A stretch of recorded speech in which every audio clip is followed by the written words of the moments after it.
Sungguh saya bertambah semangat.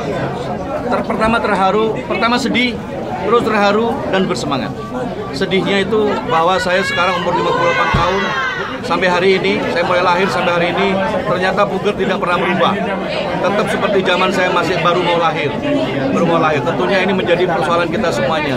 Makanya dengan kemajuan modernisasi saat ini, ternyata Puger tidak bisa mengikuti juga. Apa akibatnya? Ini pasti dan pasti tidak mungkin nelayan Puger bisa makmur. Tidak mungkin. Karena sistem perekonomian itu harus ada sistem diikuti dengan pembangunan prasarana-sarana yang bagus dan kehadiran pemerintah di situ. Dan kalau saya melihat, saya katakan bahwa Puger ini tidak ada hadir pemerintah di sini secara maksimal. Tentunya saya dan Gus Dirjon setelah kami menelusuri sungai dan beberapa teman menjadi saksi buat kita semua. Sungai kotor. Tentunya ini tidak benar sama sekali. Di kiri kanan tidak ada retaining wall, tidak ada tembok penahan, padahal banyak rumah. Dan ini kalau ini banjir, terkikis, longsor, dan akibatnya nyawa akibatnya. Justru ini yang saya katakan bahwa pemerintah tidak care, tidak kurang peduli terhadap ini. Bukan ini dalam ranah pilkada, saya orang teknik, saya orang insinyur sipil. Saya tahu kondisi sistem dermaga model pantai seperti ini. Tentunya peran pemerintah wajib ada ekstra lebih di sini. Dan kami berkomitmen dengan Gus Dirjon untuk menyelesaikan persoalan ini semua. Meningkatkan produk-produk keunggulan di Puger sendiri seperti apa? Banyak sekali. Puger pertama kalau kita ngomong ekonomi, bahwa di sini ada pasar ikan. Yang kedua hasil tangkapan. Hasil tangkapan itu tentunya harus segera menempel di dermaga. Harus nempel ke dermaga, tempat sandar kapal, tempat parkirnya kapal, di mana setiap hasil panen itu bisa diturunkan langsung ke tempat angkutan tosa maupun mobil kecil, dan sehingga hasil fresh yang ikan fresh itu bisa langsung dijual. Masih kondisi fresh, tidak terpolarisasi, tidak berbau dengan kotoran. Kalau sekarang di Puger, hasil tangkapan itu turunnya itu keranjangnya dimasukkan ke air yang ada lumpurnya yang warnanya hitam.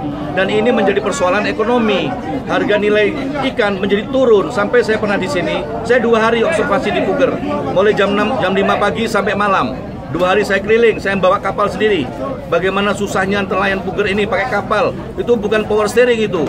Untung saya nggak terus-terusan jadi nelayan, badan saya bisa kuat ya kalau itu. Kenapa? Berat jadi nelayan ternyata. Sudah berat, susah, risiko tinggi, nyawa risikonya, harganya murah. Bagaimana ini? Saya dan Gus Dirjon maju ini, maju dalam pilkada ini untuk itu. Bukan untuk mencari kejar jabatan itu. Sekali lagi, bukan kejar jabatan.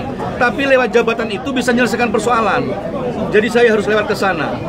Sesuai tagline kami bahwa kami ingin mengembalikan haknya masyarakat Jember, haknya para nelayan seperti itu. Apa? Nelayan harus makmur. Karena Gusti Allah masih memberikan ikan di Jember ini. Masih banyak melimpah, cuman kita tidak bisa ngelola. Bagaimana kita mau ngeluh sama Allah? Gitu. Bagaimana kita mau ngeluh, kita miskin. Kita sendiri gak bisa ngelola. Tunggu tanggal 9 Desember. Saya minta kepada Puger harus memenangkan paslon nomor 2. Dan itu wajib. Dan Jember wajib sejahtera. Komoditi apa berikutnya? Selain ikan tadi bisa, kalau itu dibentukkan dengan bagus, harganya bisa bagus, bisa bersaing dengan Muncar. Yang kedua, tentang produk apa di Puger ini, tentang produk-produk turunan lainnya. Kita siapkan dengan cold storage yang tepat posisinya. Cold storage harus tepat posisinya sehingga ikan-ikan itu bisa ditunda jualnya.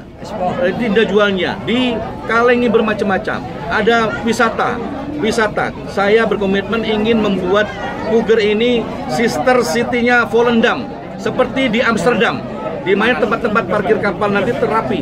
Sekarang tidak ada tempat sandar kapal dan tempat parkir tidak ada. Yang berikutnya kuliner. Rumah-perumahan di Puger ini sudah bagus, tinggal membenahi aja. Weswaya membenahi memang. Dan aroma yang sangat menarik sampai hari ini yang bau anyir itu harus hilang.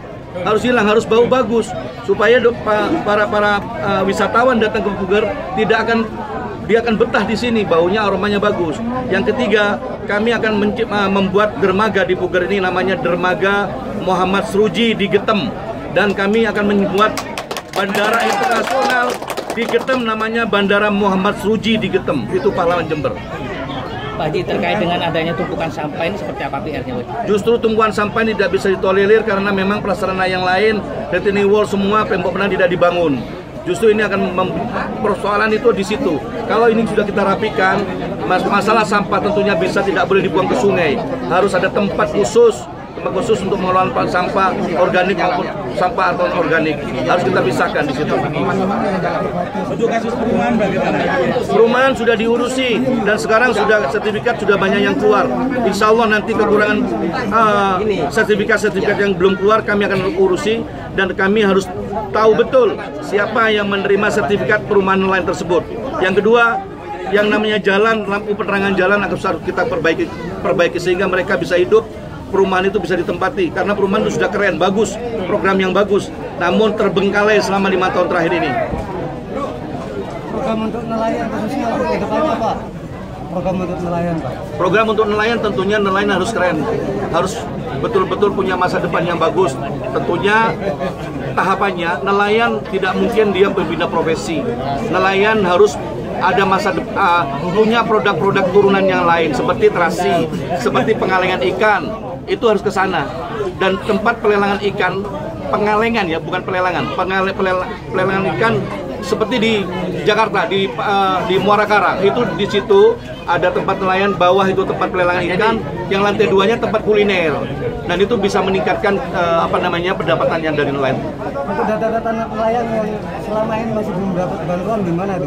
Untuk data-data nelayan masih belum. Kami akan melakukan verifikasi kembali bahwa bukan hanya nelayan, seluruh masyarakat Jember yang mendapatkan bantuan banyak yang salah. Karena data yang dipakai tahun 2011 dan 2015, dan orang-orang itu sekarang yang diberikan itu salah. Ada saudara-saudara sendiri, orang yang sudah cukup dikasih. Dengar ini. Ini teriakan memang teriakan yang ketidakadilan terjadi di Jember ini. Tentunya kami pertama harus melakukan verifikasi data di masyarakat Jember. Siapa yang miskin, siapa yang harus mendapatkan. Pak Hadi, terkait dengan banyaknya jalan, kerusakan jalan